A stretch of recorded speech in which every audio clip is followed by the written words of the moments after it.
What unfolded at Saturday Night Main Event was nothing short of historic, a seismic shift that sent shockwaves throughout the WWE universe. Fans everywhere are still trying to wrap their heads around the sheer magnitude of what took place. It wasn't just an event, it was an earth-rattling, jaw-dropping spectacle that redefined what a return can look like.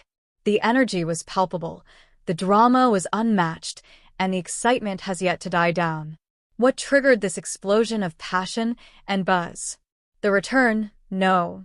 The eruption of two of the most dominant, feared, and legendary powerhouses in WWE history, Brock Lesnar and Roman Reigns. These aren't men who simply show up to wave at the crowd or relive past glories. No, these are warriors, conquerors, game-changers. And they didn't come back for nostalgia. They returned for vengeance, with fury in their eyes and destruction in their path. Their target? A familiar figure.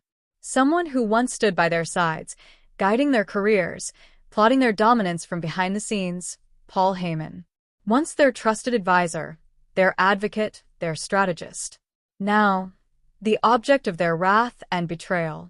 And what happened to Heyman that night? It will be etched into the memory of fans forever. To fully appreciate the scale of what went down, let's take a step back. For weeks leading up to the event, the internet had been alive with speculation. Whispers turned into rumors, rumors into theories.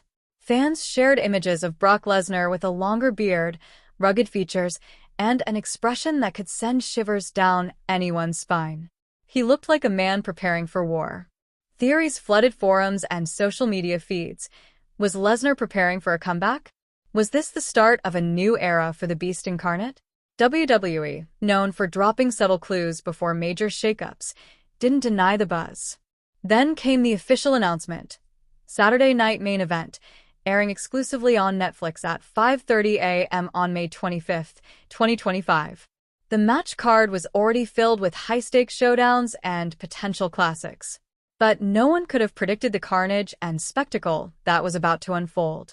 From the moment the show began, there was an electric buzz. Fans packed the arena, holding up signs, chanting their favorite superstars' names, some openly wondering if a surprise appearance might happen. Hints were flying, but nothing concrete was confirmed. As match after match unfolded with breathtaking intensity, the atmosphere grew heavier. Anticipation mixed with uncertainty. The tension reached its peak as the main event approached. The marquee bout featured Seth Rollins and Braun Breaker facing off against CM Punk and Sami Zayn, an all-star lineup of talent, charisma, and ring psychology. But this was no ordinary tag match. Looming large at ringside was none other than Paul Heyman, now the strategist behind Rollins and Breaker, a shocking betrayal of his history with Lesnar and Reigns. From the opening bell, Rollins and Breaker dominated. Heyman barked orders from the outside, oozing smugness, manipulating the flow of the match like a master puppeteer. Fans jeered, but Heyman soaked it in, convinced he was untouchable. Then, everything changed. The arena lights suddenly cut out, plunging everything into darkness. For a few seconds, there was silence. Then, the unmistakable sound of Brock Lesnar's entrance. Music shattered the quiet like a thunderclap. The crowd erupted into chaos, screaming, jumping, stunned into disbelief. Lesnar charged down the ramp like a force of nature, looking more dangerous and focused than ever. He didn't hesitate. He tore into the ring and began dismantling everything and everyone. Braun Breaker tried to confront him, only to be hurled across the mat with a monstrous German suplex. Seth Rollins tried to intervene and found himself flattened by a devastating F5 that shook the very ring. Fans were in a frenzy, their cheers deafening. Then, in a move no one saw coming, the lights cut out once again. This time, when the music hit, the crowd knew exactly what was happening. Roman Reigns was back. And he wasn't smiling. He wasn't posing. He wasn't performing. He was marching down that ramp like a man possessed, focused on one thing: retribution. Reigns entered the ring, locked eyes with Heyman, who was now trembling with panic. The man who once orchestrated the reigns of the tribal chief and the beast incarnate now stood exposed. Desperate. Vulnerable. Reigns, silent and stone-faced, unleashed a spear so fierce it looked like it came from months of bottled rage. As Heyman writhed on the mat, Lesnar picked him up again, delivering a second F5 with thunderous impact. It was a complete and utter dismantling. Fans screamed. Some cried. Others stared in stunned silence. Security swarmed the ring. The locker room began to empty. But nothing could stop what was happening. It wasn't just revenge. It was judgment. And then came a moment of surreal silence. Brock Lesnar and Roman Reigns, men who had been bitter rivals for years, men who once tore each other apart in the ring, stood side by side. No words, no signals, just a shared understanding, a visual declaration that something massive had begun.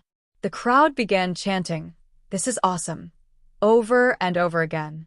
It wasn't just about the return of two megastars. It was about the birth of a possible new alliance. A terrifying partnership. Whispers have already begun about a new faction, Roman Reigns' version of the Shield, but darker, stronger, and infinitely more destructive. And if Brock Lesnar is part of that faction, then the entire WWE roster needs to watch their backs. But that wasn't the only memorable moment from this explosive night.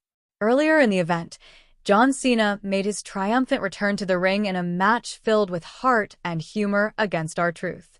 It was a blend of nostalgia and entertainment that reminded fans why both of these men are beloved icons. Cena came out victorious, but the Real win was the feel-good energy and respect both superstars brought to the squared circle. Now, speculation is rampant. Who will be Cena's next challenger? Could a new up-and-comer make a name for themselves at Money in the Bank? The brutality didn't stop there. Drew McIntyre and Damian Priest clashed in a steel cage match that redefined physicality. The match was a war of attrition, bloodied bodies, high-impact slams, near escapes. Priest ultimately stood tall, but it was clear this feud is far from over. Every slam and blow added more fuel to a rivalry that's becoming increasingly personal and violent. In the women's division, Lyra Valkyria delivered the upset of the night, successfully defending her Intercontinental Championship against the legendary Becky Lynch. Despite Lynch's experience and relentless offense, Lyra dug deep, countered smartly,